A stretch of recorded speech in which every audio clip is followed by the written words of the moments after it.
இன்றைக்கி ஒரு சுவையான கறி குழம்பு தான் பார்க்க போகிறோம். அதுக்கு 3 மீடியம் சைஸ் வெங்காயம், 1 தக்காளி, 6 பல் பூண்டு, ஒரு சின்ன துண்டு இஞ்சி, இது ரெண்டுத்தையும் நசுக்கி வச்சுக்கோங்க. ஒரு பச்சை மிளகாய். இதை குக்கரில் எண்ணெய் ஊற்றி இதை நல்லா வதக்கிக்கோங்க. வதக்கிட்டு வெங்காயம், தக்காளி, ஒரு பச்சை மிளகா எடுத்து அரைக்கிறதுக்கு இது கூட வச்சுக்கோங்க.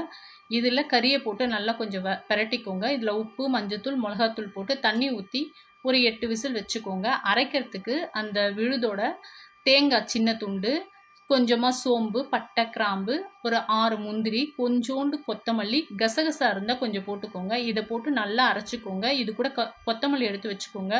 கறி நல்லா வெந்துருச்சுன்னா 8 விசில் விட்டதுக்கப்புறம் கறி நல்லா வெந்துருச்சுன்னா இந்த அரைச்ச விழுதை அதில் ஊற்றிடுங்க. ஊற்றிட்டு ஒரு 5 நிமிஷம் அதை நல்லா கிளறுங்க. இதில் கொஞ்சமாக மிளகுத்தூளும் போட்டுக்கோங்க. இதுக்கு ஒரு தாளிப்பாக கொஞ்சமாக சோம்பு, பட்டை, 2 கிராம்பு, கொஞ்சோண்டு லைட்டாக அதை மசிச்சுக்கோங்க. மசிச்சுட்டு கருவேப்பிலை போட்டு தாளித்து இறக்குனீங்கன்னா கறி குழம்பு தயார். இதோட டீட்டெயில் ரெசிபி என்னோடய சேனல் அப்லோட் பண்ணியிருக்கேன். Thank you friends. சப்ஸ்கிரைப் பண்ணிக்கோங்க.